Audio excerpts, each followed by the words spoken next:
En relación con la lengua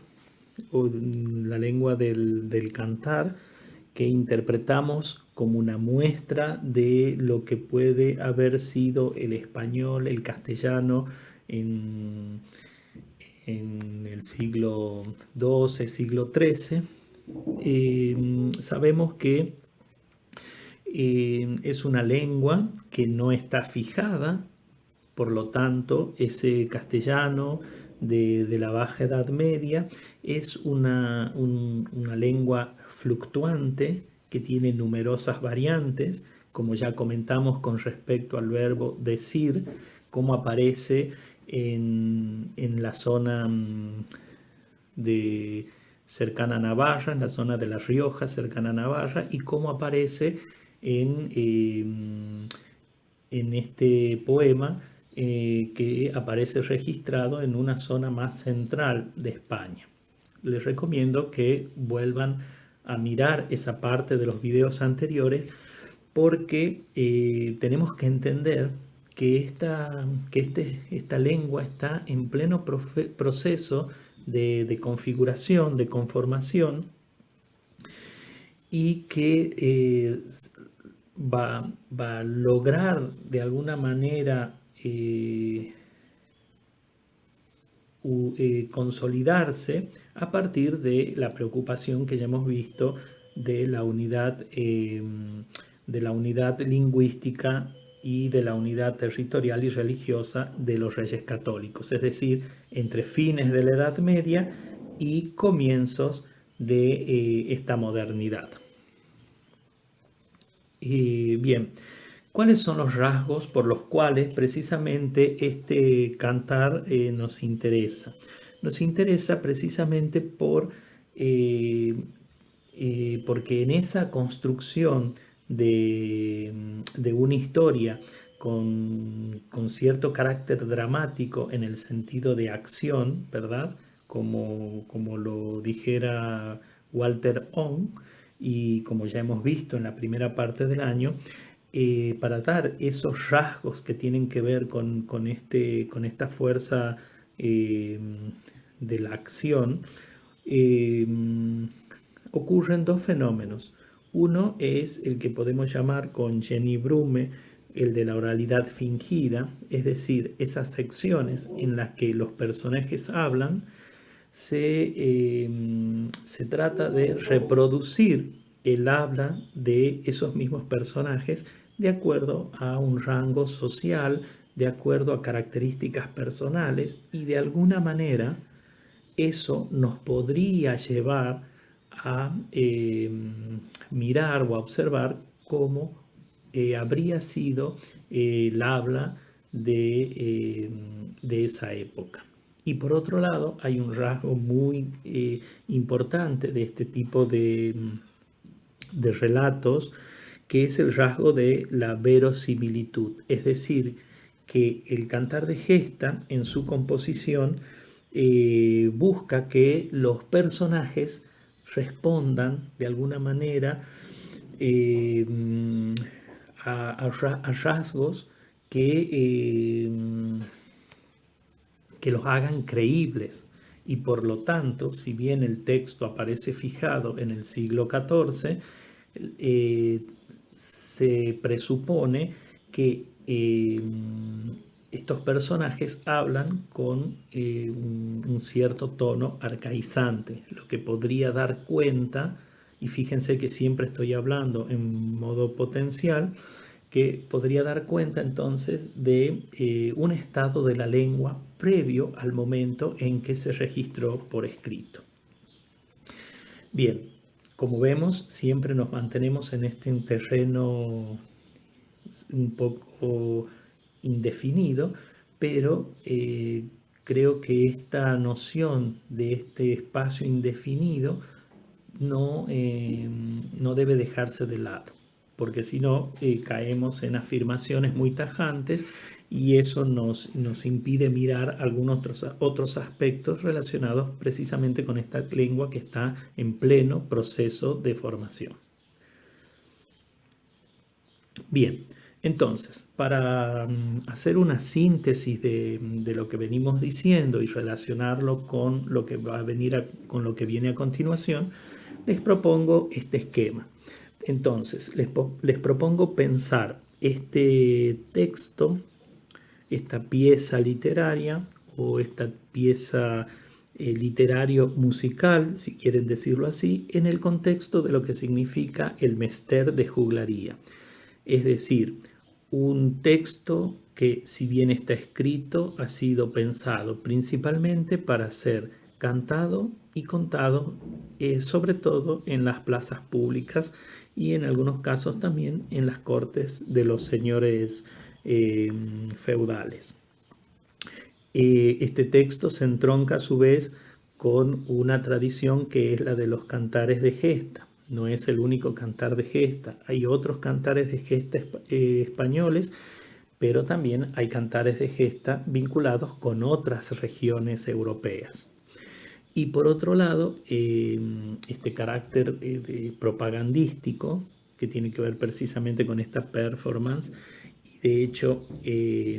debido a este carácter propagandístico es que surge la teoría de que puede haber sido mandado a escribir o a componer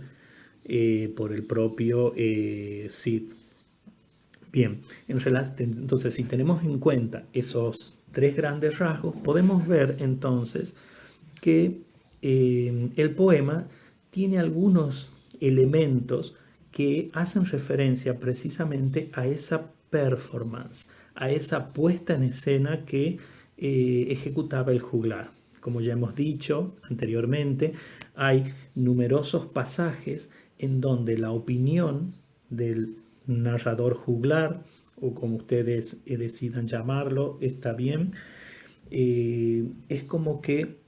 corta la narración, corta la diégesis, corta el relato e interviene sobre ese relato, ya sea con comentarios dirigidos al público, diciendo como cosas así como ustedes hubiesen querido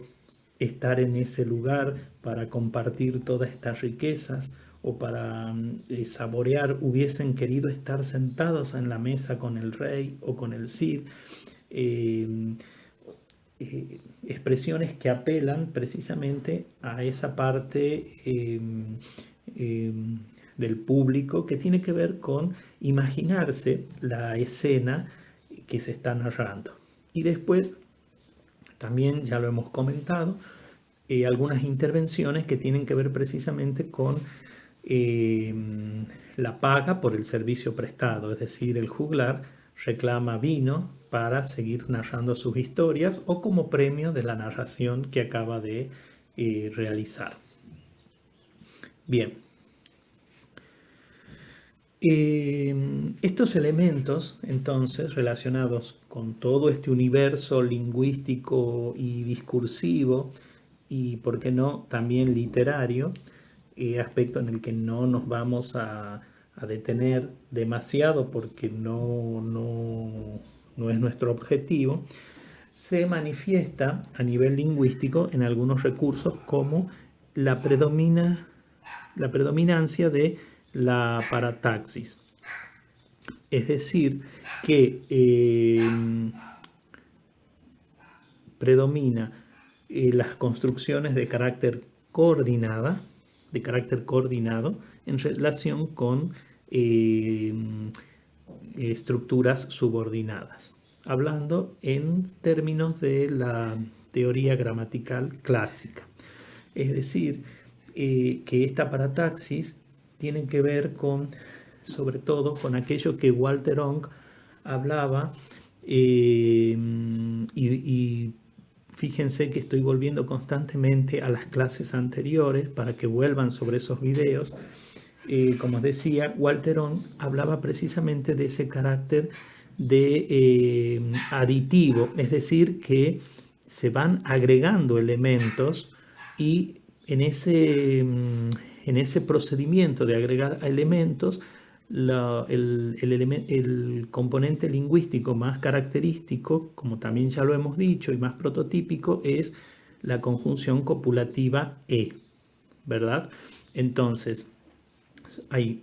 muchos elementos que se van agregando, se van sumando y se van coordinando mediante la conjunción copulativa. Bien, otro de los elementos que ya hemos mencionado son las fórmulas apelativas en segunda persona. Esto está relacionado precisamente con lo que acabamos de mencionar del juglar, que se posiciona en relación con su público y lo interpela de alguna manera para obtener un beneficio por el servicio prestado. Otro de los rasgos que también es muy común, porque tiene que ver con el componente discursivo, con la tradición discursiva que es el cantar de gesta, es el uso de los epítetos épicos. Los epítetos épicos son expresiones caracterizadoras, generalmente de personajes humanos, pero también hay características de ciudades o de animales o de objetos, como en el caso, por ejemplo, de la alabanza hacia las espadas del Cid, que también son caracterizadores de estos personajes por sus rasgos constitutivos de su personalidad, y también se suma a los recursos de los que dispone el juglar para ir estructurando las frases.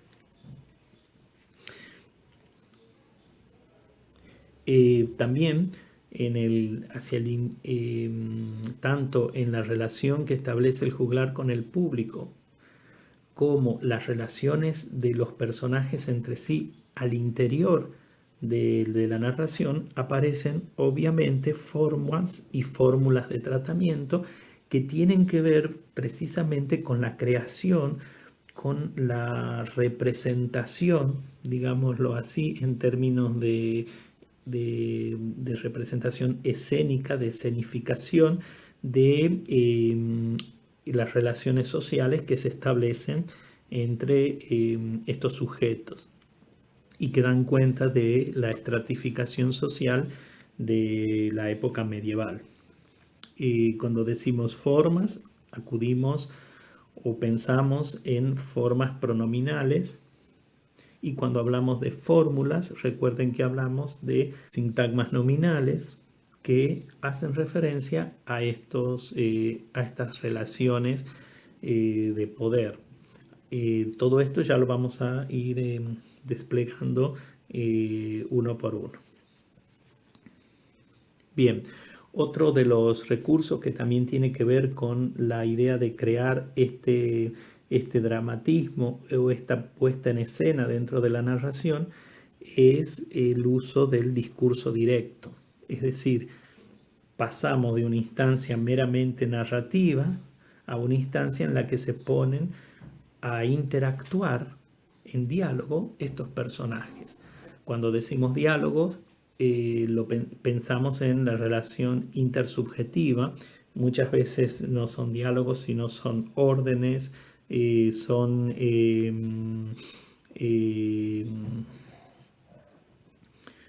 algún otro tipo de interacción como persuasión, como, bueno, distintas formas que podemos encontrar en toda la interacción. Y esto obviamente va relacionado con las formas y fórmulas de tratamiento, porque el yo que se dirige a una segunda persona para interactuar lingüísticamente, en esa interacción hace elecciones de las formas y fórmulas de tratamiento, con lo cual no solo estos elementos lingüísticos designan a quien habla y a quien escucha, o quien habla y a quien se dirige, sino también a eso que ya hemos llamado deixis social, porque el uso de una u otra fórmula también tiene que ver con el señalamiento de la condición social a la que pertenece cada uno de los sujetos que interactúan en este intercambio. En relación con el discurso directo, y ustedes van a ver que en el material que hemos preparado para la cátedra hemos eliminado los signos de puntuación que indican el discurso directo, pero lo hemos señalado con cursiva para facilitar un poco la lectura. Cabe señalar entonces que en el texto no hay marcas como signos de puntuación, comillas, dos puntos, línea de diálogo, o sea, todos esos recursos que disponemos en la escritura, en la convención de escritura actual, y aparecen en forma corrida, es decir, a continuación de la voz del narrador. O sea que quien lee el texto, el manuscrito, tiene que estar muy atento a ciertos indicadores lingüísticos que van posicionando la voz, van desplazando la voz del narrador al juglar narrador o a los personajes en cada una de sus intervenciones. Y esto es un rasgo muy interesante porque al carecer de estos signos, se parece mucho a la interacción oral, en donde no hay marcas escritas de la intervención de los personajes y muchas veces se producen solapamientos, se producen superposiciones que en la oralidad primaria dificultan la interacción o dificultan la comprensión. Bueno, en relación entonces con cómo aparecen marcas de discurso directo, que ya lo vamos a ver con mayor detenimiento, podemos decir que hay tres formas. Con los verbos de lengua o el verbo verba dicendi, que es la forma más común a través del verbo dicho, o sea, dijo, o preguntó, o algún verbo relacionado con ese campo semántico de las acciones del lenguaje. Aquí no hay mucha profusión de formas, sino que, como ya hemos anunciado, predomina preferentemente la forma dijo frente a otras. Esto es muy importante porque luego vamos a ver cómo esta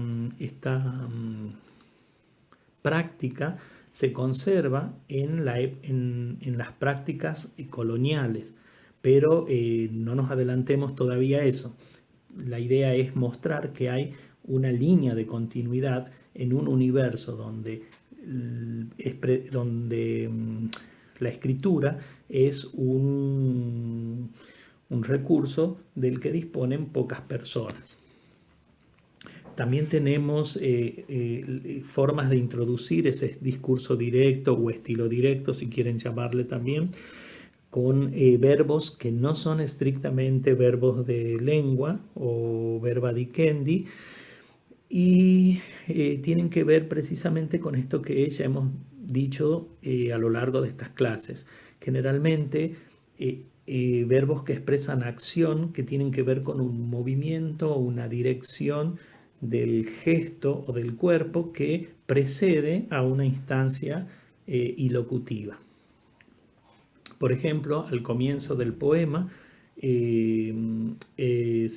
ve al personaje, al Cid Campeador, mirando hacia la ciudad que deja, como un poco como de reojo, y no está el verbo de lengua, sino que directamente aparece esta expresión, la expresión del personaje que se dirige a otro de los personajes. Y finalmente, otro de los recursos es sin ninguna marca, ni de verba dicendi, ni de un verbo que acompañe gestualmente al discurso. Y en estos casos quizás es un poco más difícil de identificar, pero tenemos estas estas tres posibilidades. Bien, en cuanto al léxico, podemos ver que hay una serie de elementos que vinculan este texto, y acá es que entra en discusión con las diferentes teorías, si fue una producción popular o si el texto es de producción de un autor que se ha popularizado, precisamente porque hay una serie de rasgos en el léxico que estarían dando cuenta de que quien lo ha fijado o quien lo ha escrito tenía un profundo conocimiento de algunos campos del saber, como por ejemplo la terminología legal, sobre todo en aspectos vinculados con los derechos y deberes del señor con el súbdito y de cómo se reclaman la restitución de determinados honores o de determinadas prebendas en relación con una falla de alguno de los sujetos. Así es como, por ejemplo, como dato curioso, cuando los infantes de Carrión, que son los primeros esposos de las hijas del Cid, las ultrajan y las dejan tiradas en medio de un bosque, desnudas, atadas. Hay un grupo de compañeros del Cid que como que lo motivan para que él tome las represalias y tome venganza sobre este hecho. Pero astutamente el Cid responde algo así como que si es el rey quien las ha casado, porque es el rey el que ha pedido la mano de sus hijas, es el rey el que tiene que restituir el orden. Es el rey el que tiene que aplicar justicia. Fíjense cómo este aspecto, si bien saca el Cid se quita la responsabilidad acerca de estas acciones, pero también responsabiliza a su inmediato superior. Entonces, este tipo de escenas y el lenguaje específico que usa en esos momentos harían pensar que quien termina escribiendo la versión del poema es una persona que conoce estos aspectos legales. También podemos observar el uso de algunas expresiones ocultismos que aún son muy formas de lenguaje muy pegadas a la tradición latina o grecolatina y por lo tanto estaría alejada de esa cultura popular. Y también el uso de abundantes tecnicismos bélicos. Una de las decenas que hemos seleccionado para ustedes precisamente tiene que ver con este universo, cómo se crea este universo de los combates, y hay una descripción pormenorizada del equipamiento que usan los soldados. Bueno, también estos rasgos léxicos podrían tener que ver con una competencia específica del mester de juglaría, es decir, quien se dedicaba seriamente a esta práctica podría haber tenido una especie de manual o una especie de libreta con expresiones de carácter legal, algunos cultismos y algunos tecnicismos bélicos que permitieran desplegar ese rasgo de verosimilitud del relato. Como les decimos, siempre nos mantenemos en un terreno de cierta indefinición en torno a estas cuestiones. Bien, veamos ahora lo que se refiere al aspecto fonético-fonológico. y con algunas cuestiones, matizados también con algunas cuestiones de morfología. En primer lugar, el sistema morfológico todavía no podemos decir que no está estabilizado, por lo tanto tenemos numerosas formulaciones con perífrasis verbales, el futuro, podemos ver esos rasgos del futuro, cómo se va conformando a partir de la articulación con la forma conjugada del verbo haber, para lo cual les recomiendo que vuelvan a repasar o vuelvan a ver el video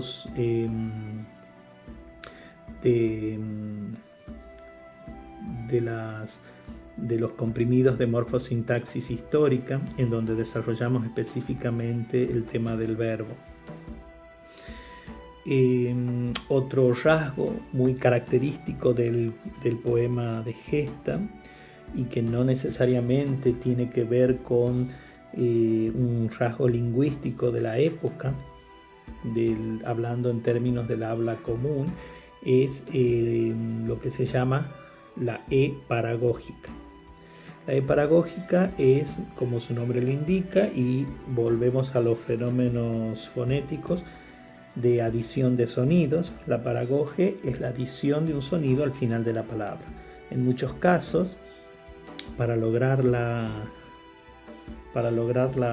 rima, se agrega esta E para completar el verso. Y en otros casos también se suprimen sonidos, o sea, se apocopan palabras para que puedan entrar en la estructura de la rima. Bien. Y también, como otro dato que tiene que ver precisamente con cómo se va organizando esta cuestión de los componentes morfosintácticos, la profusión de perífrasis verbales, que ya vamos a desarrollar un poco más.